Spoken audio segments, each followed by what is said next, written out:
आगे बढ़ने से पहले जो टॉपिक देखने जा रहे हो उससे रिलेटेड पूरा का पूरा सीक्वेंस वाइज पूरा कोर्स यहाँ पे अवेलेबल है, तो एक बार प्लेलिस्ट को जरूर देख लेना। टॉपिक खत्म हो जाए इसके बाद में आना प्लेलिस्ट में और यहाँ से उसको अगर कंप्लीट करना चाहते हो सीक्वेंस में तो पूरा का पूरा यहाँ से देख सकते हो। सो चलिए हम स्टार्ट करते हैं इस टॉपिक को। ओके, सो हमने अभी क्या समझा कि टेस्टिंग यूज केसेस होते क्या हैं, क्या फ़ायदा है, कैसे करना चाहिए, क्या करना चाहिए और किन किन बेस्ट केसेस में हमें इन टेस्ट केसेस का इस्तेमाल करना होता है। हम वापस आते हैं अपने प्रोजेक्ट पे और याद हो तो हमने मॉडल नाम का जो हमारी एक फ़ाइल थी, मॉडल्स नाम की फ़ाइल, जिसमें कि हमने क्या किया था, दो अलग अलग क्लासेस बनाया था, एक क्वेश्चन और एक चॉइस। तो ये एक्चुअल में हमने क्या किए थे, क्लास क्रिएट किए थे और इन क्लासेस के अंदर हमने दो फील्ड बनाया था। क्वेश्चन के अंदर क्वेश्चन टेक्स्ट और पब्लिकेशन डेट और एक प्राइमरी की था। इसी को बना के हमने क्या किया था, फिर जब हमने क्या कहते हैं माइग्रेट किया था, तो यही दो क्लासेस क्वेश्चन और चॉइस हमारे डेटाबेस जो हमने पहले से डिफाइन किया था, हमारे मेन फ्रेमवर्क की सेटिंग में जाके डेटाबेस हमने डिफाइन किया था, उसी की मदद से ये दोनों एज अ टेबल हमारे डेटाबेस में जाकर क्रिएट हो गए थे। और उसके साथ में हमने फिर कुछ यूज केसेस भी क्रिएट किए थे, मतलब कि हमने सेल का कमांड चलाया था बहुत पहले जब हमने स्टार्ट किया था जेंगो को सीखना। तब सेल के कमांड में हमने ऑब्जेक्ट और क्या कहते हैं चॉइस सेट का यूज करके, हम मॉड्यूल का यूज करके हम दोनों टेबल के बीच से डिटेल लेकर आ रहे थे, फैच कर रहे थे। दोनों को हम फॉरेन की मदद से दो टेबल को आपस में मर्ज भी किए थे, वैल्यूज़ को देखे भी थे। तो और इसी के साथ में हमने यहाँ पर एक मेथड बनाया था। ये मेथड हमने क्या बनाया था कि इन केस मान लो कि हम क्वेश्चन सर्च कर रहे थे और क्वेश्चन सर्च करने में हमें ये चाहिए था कि अभी रिसेंट में कौन सा क्वेश्चन पब्लिश किया गया है।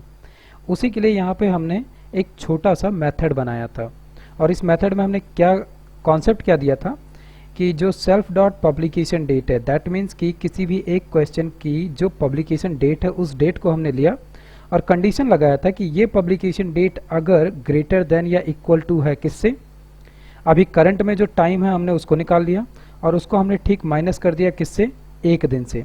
ये डेल्टा टाइम एक मॉड्यूल है, इसमें से हमने टाइम डेल्टा निकाला और टाइम डेल्टा में हम क्या दे सकते हैं, पर्टिकुलर डेज देके हम एक दिन, दो दिन, तीन दिन जितना भी देंगे वो ऑटोमेटिक 24 आवर्स लेगा। तो यही हमने कहा कि अभी जो करंट अभी का डेट हो रहा है उसमें से हम अगर माइनस कर दें एक दिन और वो अगर इक्वल टू या बराबर है किसके, जो हमारा पब्लिकेशन डेट था किसी भी क्वेश्चन के उसके, तो फिर हम उसको कह रहे थे कि हाँ ये अभी रिसेंटली पब्लिश किया गया क्वेश्चन है। ऐसे ही केस में अगर हमें ये फाइंड आउट करना हो कि क्या जो क्वेश्चन है वो एक महीने पुराना है या एक साल पुराना है, इसके लिए अभी तक हमने कुछ लगाया नहीं या बनाया नहीं। तो सबसे पहला काम क्या है हमारा, हम फिर से हमारा सेल का कमांड खोलते हैं और सबसे पहले कुछ केसेस को हम चेक करके देखते हैं कि लूप होल है कहीं पर, जिस लूप होल को हम ठीक करें। तो टर्मिनल को ओपन किया और इस समय हम टर्मिनल को बड़ा कर लेते हैं। यहाँ से मैंने इसकी फ़ॉन्ट साइज़ को थोड़ा बढ़ा दिया है, मैंने कल भी बताया था कि इस फ़ॉन्ट साइज़ को हम सेटिंग में जाकर बढ़ा कर रहे हैं।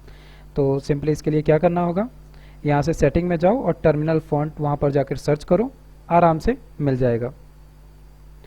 तो यहाँ पर पहले से ही एक क्या कहते हैं हमने जेंगो के फ्रेमवर्क को पहले से यहाँ से रन कर रखा है। तो यहाँ से प्लस के निशान से हम क्या करते हैं, एक नया टर्मिनल ओपन करते हैं और सिंपली अब हमारा काम क्या है, सबसे पहले हम सेल कमांड को रन करें।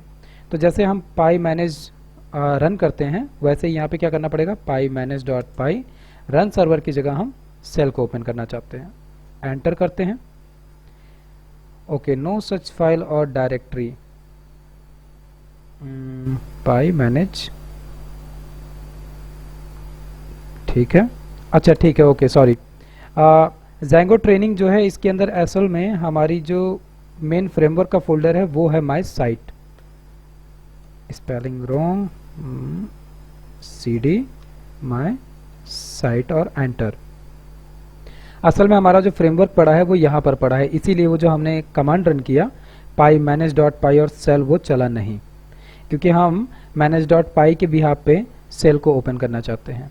तो ये अपना थोड़ा सा वर्क करेगा, 2-4-10 सेकेंड ले सकता है, इसके बाद में हमको सेल कमांड दे देगा, जहाँ पे हमें क्या करना है, हम पहले तो टाइम को फेच कर लेंगे, टाइम वाला मॉड्यूल हम इंपोर्ट कर लें, इसके बाद में फिर हमको टाइम जोन चाहिए और इसके बाद में हमारा क्वेश्चन वाला जो मॉड्यूल है वो हमें चाहिए है। ठीक है, सेल कमांड ओपन हो गया है। तो क्या कह रहा है ये, कुछ हमको इसने मैसेज दिया है कि type copyright credits for information और IPython 7.18.1 and enhanced interactive Python type question for help. ठीक है, अभी हमें हेल्प की ज़रूरत नहीं है। तो सबसे पहले क्या करते हैं, हम इंपोर्ट करते हैं, इंपोर्ट, और इंपोर्ट क्या करना है, डेट टाइम मॉड्यूल को।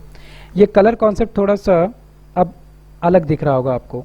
इसका होने का रीज़न ये है कि अभी विजुअल स्टूडियो कोड में जो नया अपडेट आया उसकी वजह से पाइलेंस जो हमको एक अलग से एक्सटेंशन मिलता है वो हमें, चाहे हम टर्मिनल के अंदर हैं या चाहे हम कोड कर रहे हैं, वहाँ पर थोड़ा ये हर एक चीज़ को कैटेगराइज अलग अलग कलर के फॉर्म में दे रहा है ताकि हमको पता रहे। जैसे इंपोर्ट जो है ये कीवर्ड था तो इसको अब ये ग्रीन दिखा रहा है यहाँ पे, और डेट टाइम क्या है, एक मॉड्यूल है तो इसको इसने यहाँ पे स्काई ब्लू कर दिया है।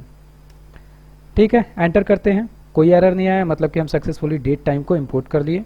दूसरा काम क्या है, हम जेंगो यूटिल में से टाइम जोन निकाल लेते हैं।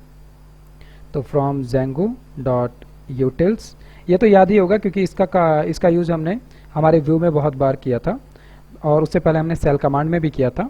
तो हमें बस अभी क्या करना है, हम जो अभी अपने मॉडल के अंदर एक मेथड बनाए थे कि क्वेश्चन वाज पब्लिश रिसेंटली करके, बस उसी को हमें चेक करना है कि कोई अगर एक दिन से ज़्यादा दे देता है तब हमें क्या मिलता है। तो यूटिल्स, और इसमें से हमें क्या इंपोर्ट करना है, इंपोर्ट टाइम जोन, एंटर, ये भी सही है। और फाइनली हम क्या करते हैं, हमारे पोल्स एप्लीकेशन के मॉडल्स में से निकाल कर ले आते हैं क्वेश्चन वाला मॉड्यूल। तो क्वेश्चन और एंटर, परफेक्ट, तीन चीज़ें हमें मिल गई। अब फाइनली हमारा काम क्या है कि हम एक वेरिएबल बनाते हैं और वो वेरिएबल के अंदर हमें ऑब्जेक्ट लेकर आना है। ऑब्जेक्ट भी क्या लेकर आना है कि क्वेश्चन के अंदर जो पब्लिकेशन डेट वाला हमने कॉन्सेप्ट लगाया था कि ठीक है, अगर कोई क्वेश्चन एक दिन पुराना है तो वो रिसेंट क्वेश्चन है, ठीक है, मानते हैं, सही है।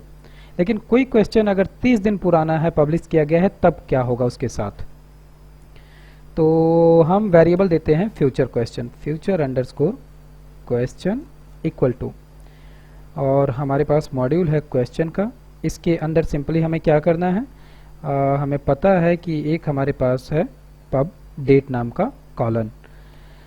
तो पब डेट के अंदर हम क्या लेके आते हैं, टाइम जोन को कॉल करते हैं और टाइम जोन में से अभी करंट का जो डेट है वो निकाल लेते हैं और इसको हम कॉन्केटेनेट कर देते हैं किससे, डेट टाइम, टाइम डेल्टा जो हम यूज कर रहे थे उसमें अभी डे एक दे रहे थे, वहाँ पर हम दे देते हैं 30 दिन, कि अभी से लेकर 30 दिन फ्यूचर का अगर हम डेट देते हैं तो हमें रिस्पांस में क्या आंसर मिलेगा।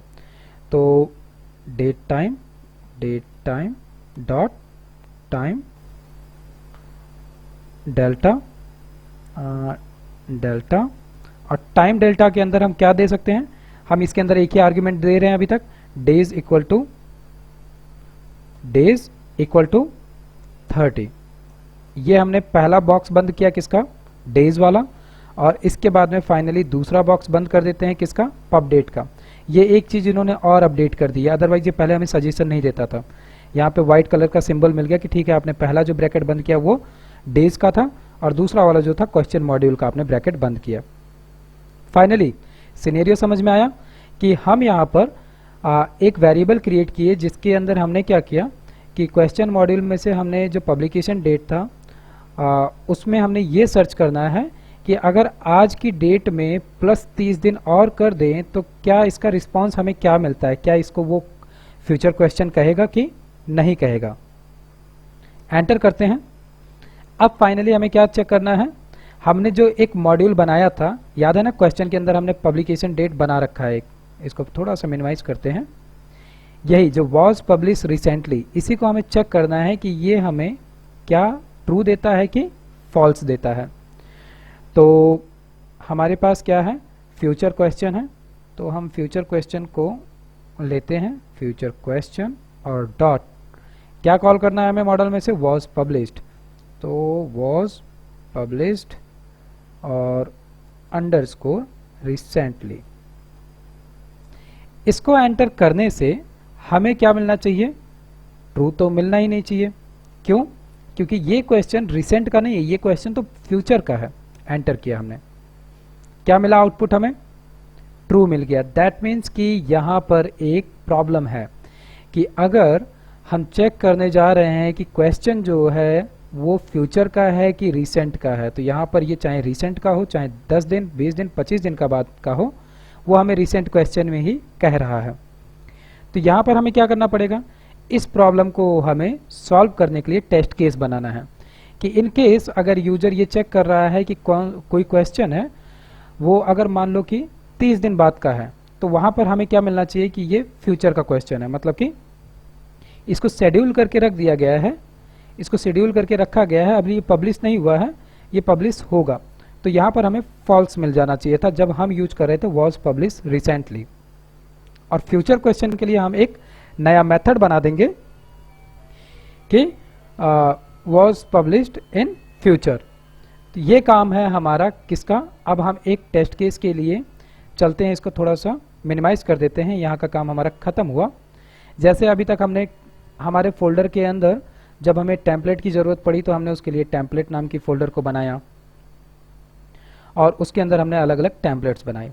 ऐसे ही जब हम टेस्ट केस की बात करते हैं तो उसके लिए हमें ज़ेंगो में हमारे हर एक एप्लीकेशन, जैसे हम अभी पोल्स एप्लीकेशन पे काम कर रहे हैं तो वहाँ पे हमें test.py नाम की एक फ़ाइल मिलती है और इसी फाइल के अंदर हमें टेस्ट केसेस बनाने होते हैं। अभी यहाँ पे हमने कोई टेस्ट केस नहीं बनाया है। जो हमने प्रीवियस बात की थी कि ज़ेंगो हमें ये फैसिलिटी देता है कि हम ऑटोमेटिक टेस्ट केसेस बना सकते हैं और वो टेस्ट केसेस बनाएंगे और ऑटोमेटिक वो रन होता रहेगा। वो इसी तरीके से होगा। क्यों?